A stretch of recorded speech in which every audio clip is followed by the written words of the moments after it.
Hai, nama awak apa? Oh, awak dari mana? Oh, awak kau siapa?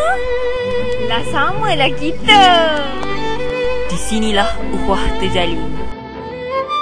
Ustaz, saya ada soalan berkenaan.